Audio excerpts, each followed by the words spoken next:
एक साल से पुराना शव मिला है, क्या मामला था और क्या संज्ञान में किस तरीके से कार्रवाई की गई? मतलब मुकदमा नंबर 160/2023 पुलिस थाना सदर का प्रकरण था, जिसमें खत्ता राम का परिवार में मुकदमा दर्ज कराया था। पहले वही 1 साल से इसमें पुलिस द्वारा कोई कार्रवाई नहीं की जा रही और चुनाव से पूर्व भी जब चुनाव शुरू हुए थे तो परिवार धरने पे बैठा था कि साहब हमारे पकड़ नहीं हो, हम चुनाव का बहिष्कार करेंगे। ये बात मेरे संज्ञान में जब आई थी और मैं आया ज्वाइन किया जब भी, तो मैंने मौका देखा और विशेष टीम गठित की। प्रकरण ये घटना पूरी 2, 3, 4 मई 2023 की घटना थी। खरता राम तो जो इसकी पत्नी थी, जो इनके आपस में आटा साटा का था, तो वो पत्नी पहले घर पे नहीं आ रही थी, तो परिवार वालों को कहा कि भैया अलग रहेगा तो मैं आएंगे। तो उसकी पत्नी थी जो 2 मई 2023 को आई, 2 और 3 तारीख को रही और 4 की रात्रि को ये घटना घटित कर दी गई। उसके बाद परिवार वालों ने पहले उसमें गुमशुदगी दर्ज हुई 11 नंबर हुई और उसके बाद प्रकरण दर्ज हुआ 12/5/2023 को 160/2023 365 323 में। और पुलिस द्वारा पहले प्रयास किया जा रहा, अलग अलग वो था कि परिवार वाले पहले शुरू में ये दे रहे थे कि साहब उसकी हत्या हुई है, क्योंकि उसकी पत्नी द्वारा उस जो निवास है वहाँ कुहाड़ी से वार के थे और पैदल पैदल जहाँ जाने थे वहाँ भी खून के निशान थे। और पुलिस उसमें प्रयास कर रही थी, अलग अलग एंगल में थे, पुलिस का भी अलग एंगल था, साहब ये पहले भी गायब हो सकता है और ये गायब भी हो गया और ये भी था। और इसके FSL भी जांच करवाई टीम। फिर दोबारा जब परिवार मिले, जब हमने एक विशेष टीम गठित की और ये लग गया कि भाई ये घटना अवश्य कारित की गई है, खरता राम अगर वो होता तो मिलता। एक तकनीकी टीम बनाई और CO साहब और एडिशन साहब ने तो एक टीम गठित की और जो परिवार जो पहले चुनाव से पहले मिला था उनको हमने ये टाइम दिया था कि हम 15 मई 2024 तक उस घटना का पर्दाफाश कर देंगे। उसमें हमें सफलता मिली। जो खरता राम की पत्नी थी उसके साथ का ही जो पढ़ने के टाइम के एक लड़का दिनेश गंगाव का था, दिनेश, तो वो जो घटना 3 मई को 2023 को भी परिवार में जैसे कोई वहाँ एक जागरण था वहाँ भी आया हुआ था और वो संदिग्ध लग रहा था पुलिस का। फिर तकनीकी टीम से लिया, काफ़ी प्रयास, क्योंकि साल भर टाइम मिल गया तो अलग अलग बहाने बना के साक्ष्य आ रहे थे, क्योंकि खरता राम की बॉडी उस समय तक मिली नहीं थी। फिर ये चीज़ पूरी तरह पुलिस से सिद्ध हो गया कि भाई इनके द्वारा ये घटना वारित की है, तो इन्होंने उसको गिरफ्तार किया और इसकी इतला से खरता राम की जो इस कगाव जो है उसका गांव, वहाँ से इसकी बॉडी बरामद की और मेडिकल टीम द्वारा इसका पोस्टमार्टम कराया जा रहा है। इसमें जो और इसकी पत्नी है, अभी हमने दिनेश को गिरफ्तार किया, उसकी पत्नी और जो मोटरसाइकिल में जो इसको साथ ले जाने उनको भी तुरंत ही गिरफ्तार किया जाएगा। और प्रकरण में पुलिस की टीम ने एक अच्छा सहयोग करके 1 साल बाद इसका हत्या का पर्दाफाश किया। सर, हत्या करने के पीछे क्या वजह रही? हत्या के पीछे जो इसकी पत्नी है मेन, स्कूल के समय थे उसके संबंध, ये कहो जो इलीगल टाइप के संबंध के तथ्य आए, परिवार द्वारा भी ये कहा गया था।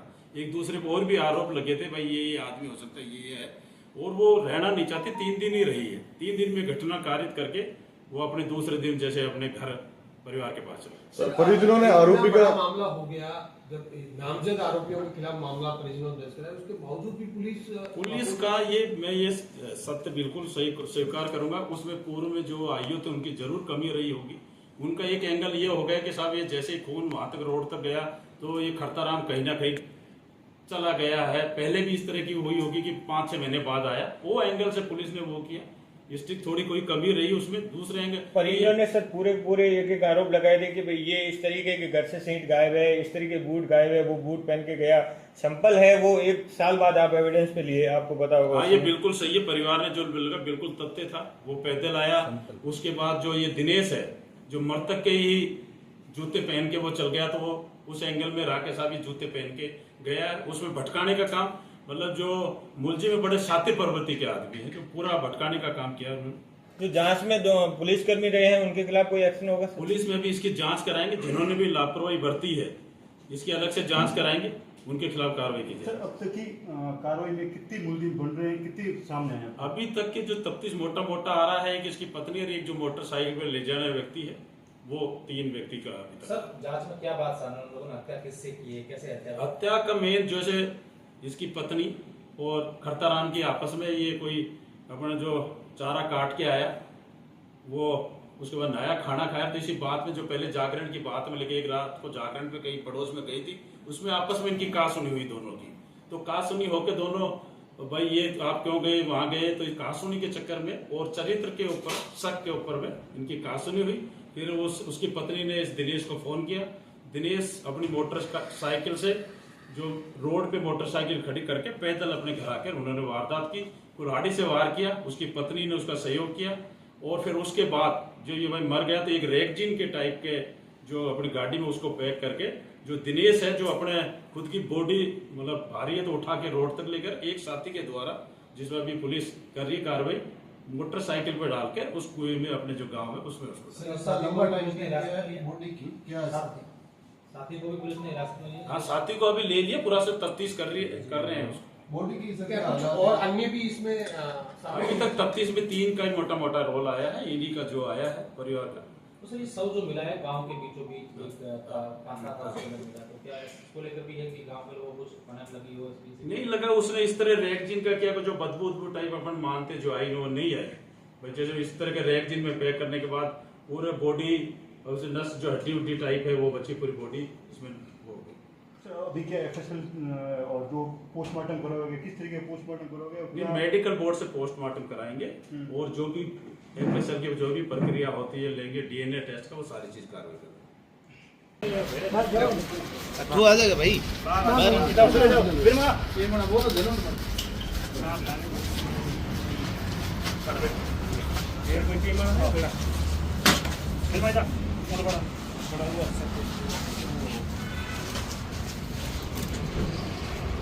ये जो है भैया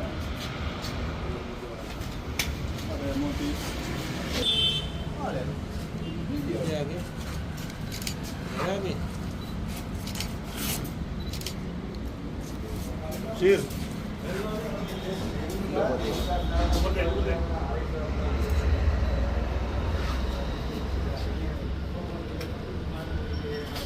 वो आपका मैटर है, हमारा मैटर नहीं है। ग्रैंड क्या हुआ वो कौन के कागज का ही काम है, मतलब सब भी कर सकते हैं। आगे बढ़ जाओ, हमारे पास क्या है?